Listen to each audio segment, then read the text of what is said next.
para sa episode na to, pupunta tayo sa isang pop-up market ng mga thrifted items. Tingnan nyo naman, di ba? Yo, favorite song ni Josh to. Ayun, sumasayo sa'yo. Favorite pa nga.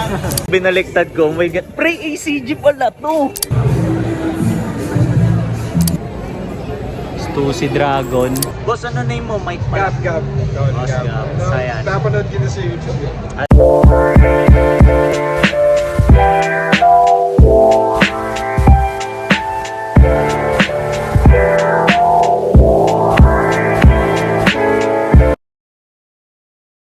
Yo! Good day sa inyong lahat.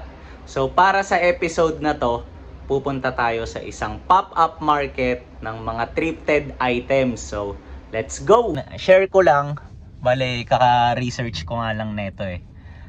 Ang nag-organize netong event is South Trading Post. So susubukan ko na lang i-flash yung handle nila dyan sa screen. Tapos nung chinek ko yung information kung ano yung ginagawa nila, usually pala talagang ito nag-organize sila ng mga flea market usually sa South. So yan. Wala akong ganong background kasi magiging honest lang ako, biglaan lang tong yayaan namin nitong mga kasama ko ngayon eh. So yan, papakita ko na lang mamaya sa inyo, di ba? Then ayun, usual na ginagawa natin, tignan natin yung mga pieces na pwede nating makita doon. Then at the same time, malay natin, 'di ba, kapag may natripan, baka may kunin tayo. So, ayun lang. Tara. Hindi ko pa mapakita yung mga kasama ko, mamaya na lang, 'di ba? Para mas maayos, para makita nyo ang nagkagandahan at naggagwapuhan naming mga mukha. 'Di ba? Sakto sa lyrics eh. Ayun oh. So pretty. Gumanon eh. Share ko lang din pala na yung magiging location nung pupuntahan namin ngayon is around San Juan. So yan, tapos nakita ko yung mga picture kanina eh. Maganda pala dun sa location. Hindi ako sinod si ano pa rin. Oo, dyan nga. Julius Babaw. So mga pambolin pala dyan. Yo, side quest lang kami. Papadala lang tayo sa JNT ng order na Carhartt shirts. So ito, tamang side quest muna.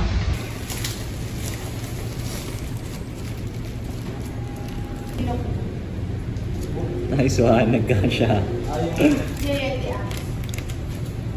Hindi ka ba nag-book? Parang ng burrito eh, no? Download lang JNT.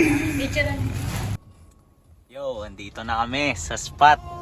So, anting preview lang. Tingnan nyo naman, di ba? Bigla. Di ba? Park muna kami. Makuha siya doon. Kung inakakala yung pang DSLR lang tong trauma ko, kahit sa phone bumaba na to. No? Tingnan nyo yung framing, di ba? Yun ang pinakamalapit na photographer nga sa buong Minas eh. Tapos mamimili ng gear. Hindi naman nata pwede yun. Ito. Speedy. Tingnan nyo naman. Speedy, ngiti ka naman dito. Dito na kami. Tignan nyo yung vibe dito. Angas. Ganito naman yung view. Galing sa kabilang side. Meron pa kasi dito sa taas eh. Angas. Yo! Bale, ang team play namin ngayon since napakita ko na yung mga view, di ba? So yan, bale ang gagawin namin, umpisahan namin magtingin-tingin dun sa entrance, tapos papunta kami sa side na to. Tignan nyo tong unang mga rack na nakita ko. Mukhang mapapalaban tayo sa pilihan dito ah. Ito yun oh. Lacoste, Tommy, ayan, RL, ito, meron din. Burberry na Harrington. Itong rack na to talaga puro Lux. Daming mga angas dito. Pugi nito. Silver tag na Nike, vintage. Sport? Ano nakalagay? Choco brown, tapos ganito yung details nyo. Sports Excellence. Yo, check nyo tong nakita akong bis. Vintage na Adidas. Ganda ng details. Tsaka size. Tapos tignan nyo yung tag. Ganda ng pattern nito. Harrington na YSL. Pogi. Tapos Balenciaga, meron din.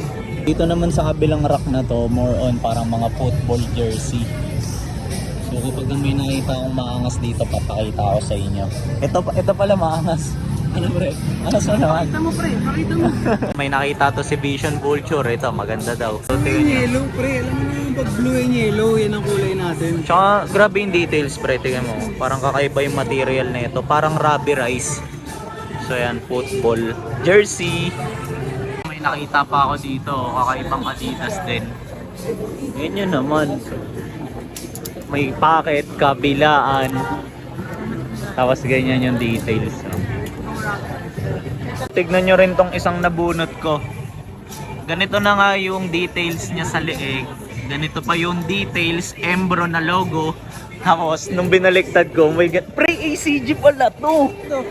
Kaya pala gago, pre. Kaya pala grabe yung details. Tapos 90s vintage oh. Tignan nyo pa tong isang piece dito. Vintage na Nike. Tapos ganito lang yung design. Tapos navy blue. Tapos single stitch. Ayan. Backprint, backprint. Ayan. Sige nga, patingin. Meron ba? Ay, Uy, gogo. Grabe pala. Nike sa mukha. Yo, imagine niyo unang shop pa lang tong napupuntahan namin. Tas grabe na yung mga items na nakita natin. So, what more pa, diba? Kapag ka naisa-isa natin lahat. So, let's go.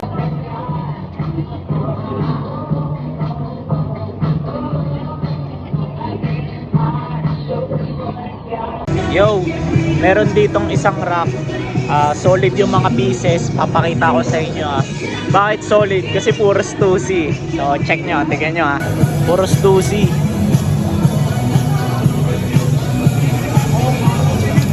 Ganda na ito. Stussy Dragon. Meron din sila ditong K87 pocket shirts. So tignan nyo, naka-Carhartt. Wala, natuwa lang ako kasi nagde-dispose tayo na ito di ba? Kagaya pa sa kung ano inaalok natin kasi tignan nyo, loose fit. Di ba? Tignan nyo tong nakita akong piece, vintage na Nike. Tapos pag kinapa mo yung details nung design niya, ganyan parang naka-emboss. Check nyo tong piece na nakita ko dito. Parang Detroit jacket ng Carhartt. Pati kulay, parang yung Hamilton brown. Pati ultimo material. Pero nung chinek ko, ayan, GU pala. Tapos ang kulit to kasi yung katabi niya pala, ganun din pero itim na version lang. Yo, nahihirapan ako mag-vlog sa totoo lang kasi kung mapapansin nyo, maririnig nyo naman sobrang lakas ng tugtog. So pahirapan akong pumlacing pero try pa rin natin yung best natin, di ba?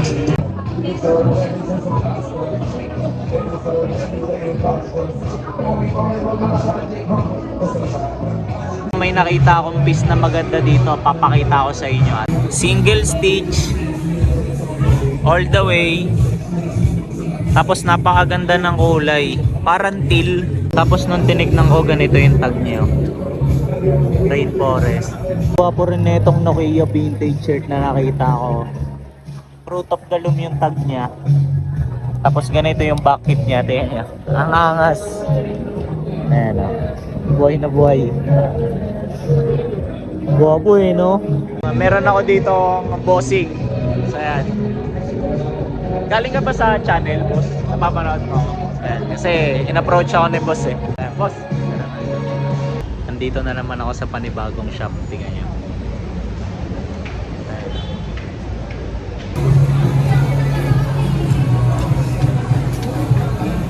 Yo, favorite song ni Josh to. Ayun, sumasayaw-sayaw. Favorite pa nga. So far, ito yung pangalawang Nike ACG piece na nakita ko dito. Tignan nyo tong backkeep ng Stussy na to. Parang hand sketch yung design niya. Angas, tapos ganito yung design sa harap. Stussy idea. Ito na yung pangatlong Nike ACG na nakita ko dito. Wala nang design sa likod, ganito lang. So yan, tapos ganito yung tag nyo. Pakita mo.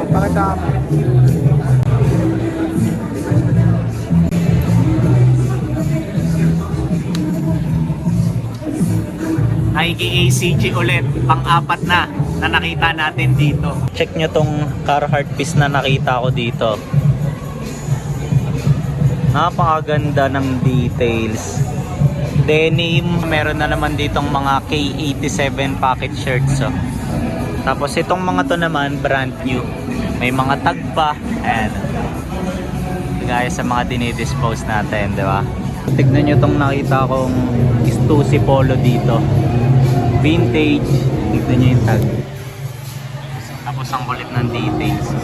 Meron pa sa sleeve na embroidered logo. Yo, nakakatawa. Kasi yung owner na itong pinakita kong Stussy Polo, parang tinanong niya ako kung ako daw ba yun nasa YouTube.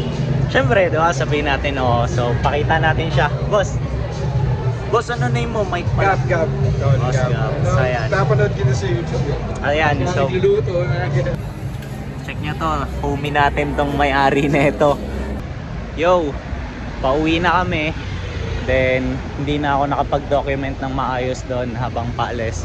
Alam niyo yun. Tapos, bigay lang tayo ng konting recap sa mga nangyari. So, tingnan nyo. Meron tayong nakuha, di ba? Halata naman. So, check nyo mamaya kung ano to.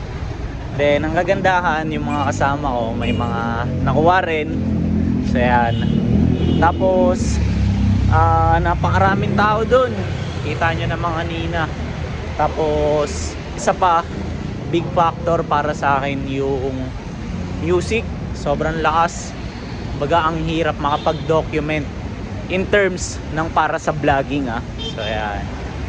Actually, na-experience nga rin to ng mga kasama ko. Hindi lang ako yung nagsabi. So, ayan. Tapos, ano pa ba? Ayun yung mga cons para sa akin.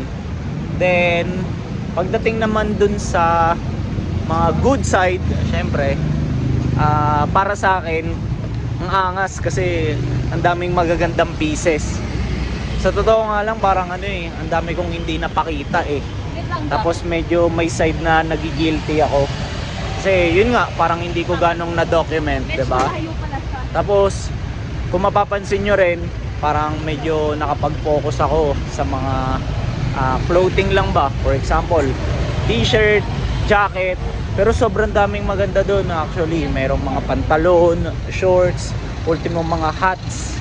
May mga vintage hats pa nga eh. Pati mga luxury na bags. Kaya ayun, hindi ko lang yun mga napakita. Kaya may side sa akin na nangihinayang ko ngayon. So ito, nakauwi na tayo. Yun nga lang, inabot ng kinabukasan tong outro natin. Bakit? Kasi nalobat na tong phone kagabi. Kaya namatay na. Hindi na ako nakagawa ng maayos na ending, di ba? Pero ang kagandahan, andito naman tayo ngayon. Kaya matatapos natin ng swabe yung episode natin, di ba? So, ano ba yung usual na ginagawa ko kapag may mga ganito tayong vlog or episode? So, syempre, matik nyo na yan. Papakita natin yung mga haul or yung mga nakuha nating items. Kaso, yun nga lang, medyo basag sa akin. Ngayon, bakit? Kasi hindi ko kasama si Josh, si Vision Vulture, tsaka si SBD, si Street by Danny, para sana mapakita rin kung ano yung mga items na nakuha nila, 'di ba? Mas okay sana 'yon. Pero wala eh, the show must go on, kaya yung akin na lang yung i-review or tignan natin. So actually, nandito lang yung item sa lap ko. So ito siya. Ayan. Then, isang item lang yung nakuha ko. Bakit? Kasi parang ang goal ko, bago pumunta doon, sabi ko, kukuha ko ng item na, kumbaga, kakaiba sa mga linya ko. So, ito, tong item na to, faded na yung tag niya. Ayan o. Ayan. Then, yung design niya, makikita nyo, medyo cracking na rin yung prints niya. Tapos, ang nakasulat is I got your back. Oh, di ba? Ayan, tapos ganyan yung design. Parang may spinal cord. So, ayan. Tapos wala na siyang back hit. Ayan. So, bakit ko to natripan? I got your back kasi parang maganda lang yung meaning niya, di ba? Parang kapag sinasabi mo sa mga homies mo, I got your back, o di ba? Hindi kaya sa someone na malapit sa'yo, di ba? Tapos, kung paano nila in-execute yung design, ayan o. Parang hawak-hawak niya yung buto nung isa. Literal na, I got your back. So, wala naman ng ibang malalim na meaning. Nagandahan lang din ako sa tela nito kasi medyo fading na, di ba? Kaya, ayun, tapos parang, sabi ko, nung sinukat ko, sakto sa akin So, shout out sa pinagbilang ko nito kasi binigyan niya rin ako ng last price Sinubukan kong tumawad, di ba? Kahit sa mga ganong flea market, di ba? Exercise natin dapat yung negotiation skills natin, di ba? Kasi at the end of the day, sino ba namang consumer yung ayaw makatipid, di ba? So, ang bait lang nung seller kasi, alam niyo yun, binigyan niya rin ako ng last price, in-entertain niya yung inquiries ko. So, ayun. Tsaka, speaking of seller pala, as much as gusto kong i-showcase yung mga sellers ng mga items na napakita ko along this video kanina, hindi ko magawa. Bakit? Kasi most of them engaged talaga dun sa mga nag-i-inquire sa kanila, 'di ba? So alangan namang istorbohin natin sila na para lang dito sa video natin, 'di ba? Tapos yung iba sa kanila may inaasikaso ring mga items, kaya wala, hindi ko na nagawa. Pero yun, sobrang salamat sa lahat ng mga seller na nakakwentuhan ko, nakausap ko. Thank you ulit sa mga umabot sa part na to. Tapos, see you sa next nating upload. So, let's go!